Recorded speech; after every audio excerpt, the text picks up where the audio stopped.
Okay, so these are probably one of my favorite type of videos. I always like to talk about like what questions you guys have, and I really want to answer them for you guys.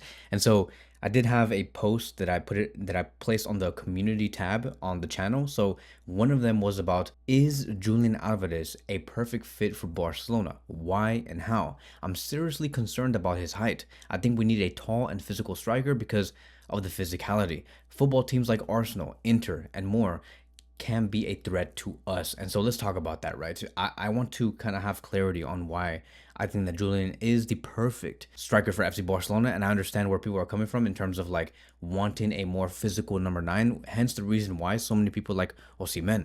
I like Osimhen as well. I made a video about Osimhen like a few hours ago, like it was like 3 or 4 videos ago. And a lot of you guys thought that I did not favor Osimhen for some reason, that I don't watch Osimhen either. I know who this player is, and I'm very well aware of his footballing skills. And I know his history with Napoli. I know his history with Galatasaray. I know that he's a great goal scorer. I have a lot of respect for him.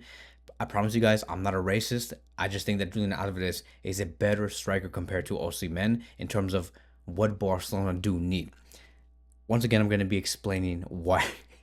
But all right. Look, I'm going to be explaining to you guys why Barcelona want him because, first of all, John Laporta has named him as the #1 priority to replace Lewandowski, right? And, we know that Lewandowski is a player that will continue at Barcelona. He will be the backup to Julian Alvarez. That's the perfect mix. I love that. The fact that those two players can play together for one season and learn and feed off of one another, that's amazing. It's only going to benefit FC Barcelona. Alvarez, though, he fits in Flick's high-pressing vertical fluid system. I understand that Alvarez is not a pure target man, but he's a dynamic mover. Osimhen is a target man. I would also say that he's a little bit of a dynamic mover as well, but for sure, Osimhen is a target man, somebody who has great box presence, somebody who has the ability to receive the ball and hold up the play. I understand that. But let's look at where Alvarez is at in terms of like the height concern, right? Because he is 170 to 173 centimeters. His aerial duel win rate sits at 20.8%, which is really bad. It is really bad. It puts him in the third percentile among forwards. He wins just 0.24 aerial duels per 90 minutes. So that's very low. That is very low. I'm going to give it to you guys. We only speak facts here. I'm never here with ever some sort of agenda trying to make players look good to fit my own needs. No, we're going to be naming everything how it is. We do not lie here. We talk about everything like how it actually is in real life. So in comparison, we look at Lewandowski, right? His aerial duels, in terms of like how many times he does win it, is 45 to 50%. Lewandowski is just way better compared to Alvarez in terms of the aerial duels, whether it's defensively or offensively. Barcelona also currently lead La Liga in terms of aerial duels at 58%. So to Barcelona, this is very important. And when you bring in a player like Alvarez, that ratio might get lower, yes, because of the stats and data that we see from Alvarez from those aerial duels. And I do think that, yes, against physical teams like Arsenal, Inter Milan, with tall center backs, we know how they are. Maybe even with Newcastle, Alvarez will struggle to hold up the play or win the first balls. It's very much possible. That's a real thing. Whatever you said, bro, that question, it's a real thing and it's great analysis. However, Flick's system does not rely on long balls or target man play. It just doesn't, bro. Like go look at Barcelona's best performances under Flick so far since the day that he joined back in the summer of 2024. Yes, the summer of 2024. Barcelona's best games came when our number 9 was in full motion, right? Like when that number 9 was going everywhere. Like go look at the games. Barcelona's best matches came, and the most high goal scoring matches came when Barcelona never really had a target man. They never did. Alvarez's strength comes from his pressing, the combinations, the progressive carries, the versatility, the fact that he can perfectly align to what Flick is trying to build. It is what makes me really believe that this is the guy. Like, this is the man. Like, this is the guy that can really build that synergy, which is the most important for Flick's system. The synergy with Yamal and Rafinha. What number 9 can complement Yamal? What number 9 can complement Rafinha? Who is somebody that can move and build that 1-2 with Rafinha and then move forward and progress the ball? It is Julian. Bro, I remember that match between Barcelona and Bayern Munich early in Flick's career at Barca, right? Going back to what I said before, right? Like, go look at his best games. we looked the most fluid when our attackers were going everywhere. When we looked the most dynamic when our attackers were going deep or to the front or from the right to the left. That match against Bayern, you look at how quickly, for me, I think it was Fermin Lopez or Pedri, but I think it was Fermin Lopez.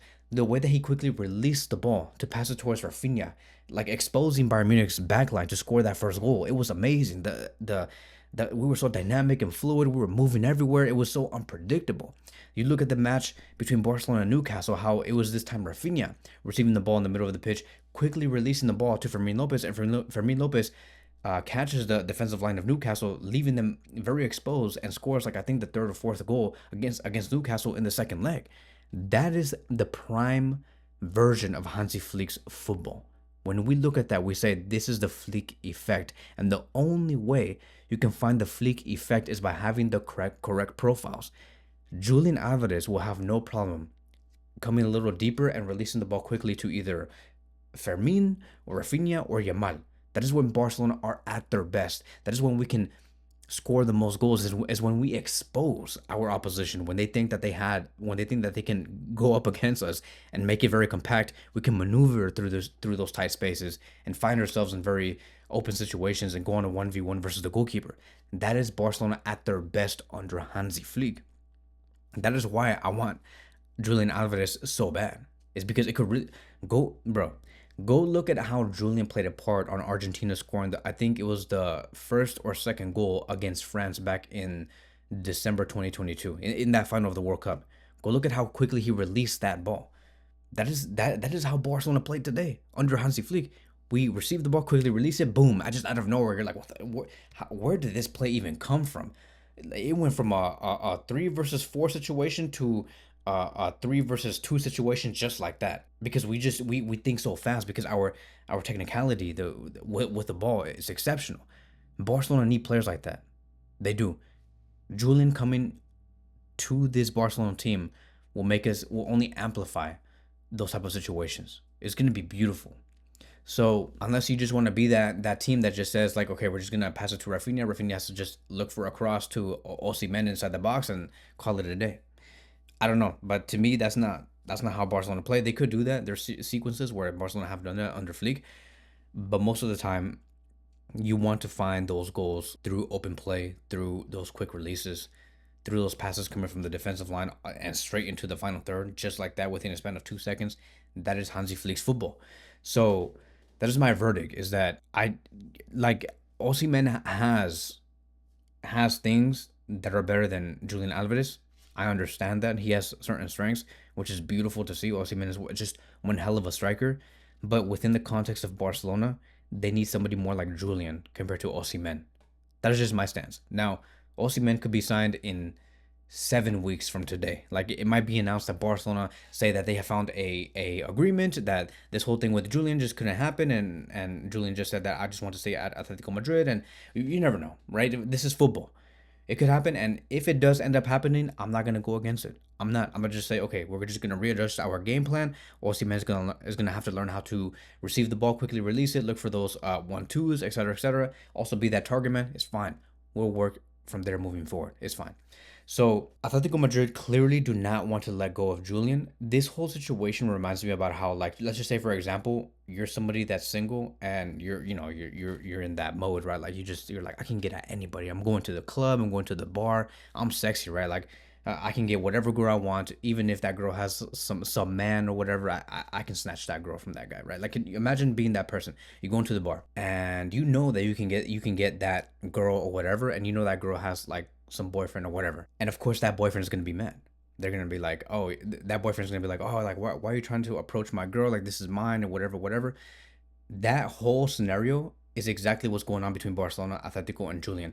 Atletico Madrid, the club, and also their fans. If you go look at X, everybody's like, they're butthurt. They're like, why does Barcelona think that they can just take away Julian from us? Why would they do that? Of course, Julian wants to stay with us, but low key, we all know that Julian would love to join FC Barcelona. And that is why Atletico Madrid are a little butthurt, and that is the reason why they have a counter move going on, is because they're willing to also prepare a lucrative contract extension to just take off the Barcelona interest away from Julian. They want that so bad. They want to get Julian's 7 million euros a year salary and upgraded to 10 million euros a year. And with 9 million euros being fixed, there's also bonuses and other things that Julian can win at Atletico Madrid. They also want to extend his deal for another 1 to 2 years beyond 2030. Atletico's position is that he's not for sale. The only way Atletico would be open to selling Julian, while at the same time giving him this contract renewal, is if he does request for a transfer, which is the most ideal scenario for FC Barcelona. Julian has to say that. Don't expect Julian to say anything for the next 7 to 8 weeks. Don't expect Julian to say that I would like to join a team like FC Barcelona. Maybe expect him to say that I see my future at Atletico Madrid. The reason why I say that is because they're at the heat of the moment, the heat of the season. They're going to face Barcelona 3 times within a span of 10 days. There's no reason for Julian to be saying such things. He has to be a professional. We'll see how he does act after the season is over, because things will change very quick. And like I've said, how are we going to afford the wages of Julian? Very similar to how Barcelona approached Lewandowski back in the summer of 2022. They're going to be saying, look, you're going to be receiving the same or maybe a lower salary to whatever you got at Atletico Madrid. However, your salary is going to grow by the season, depending on how much revenue we do bring in, depending on how many goals and assists you do also bring in per season. Is going to be very performance based. We'll start you off maybe at 6 to 7 million euros, which is most likely what Barcelona are going to propose. But in the second to third to fourth to fifth year, it's going to climb up to 10, 12, 13, 14, 15 million euros, which I think is the correct approach for Laporta to take to just to make sure that Barcelona don't overextend themselves and their performances matches their wages and their wages matches their performances, right? The better Julian is, the more people are going to want to see Barcelona, hence the more revenue. It's the best thing that Barcelona can do, and it's very smart. So we'll see how it goes, right? I'm very enthusiastic about this whole move. I hope that it does happen, bro. I will celebrate. I will celebrate if Barcelona get this deal done. But a lot of things will have to take place. It's very complicated. It's not easy. I'm not saying that this is going to happen tomorrow. I do think that it's going to be taking some time, especially knowing that there's a World Cup coming in a couple of months. I don't know if Julian's going to be making the decision before the World Cup, maybe after. We'll see. But those are going to be the updates that we have right now for Julian and Barcelona. That is going to be wrapping up today's video. Thank you guys so much for watching, and I will see you guys in the next one. Peace out, guys.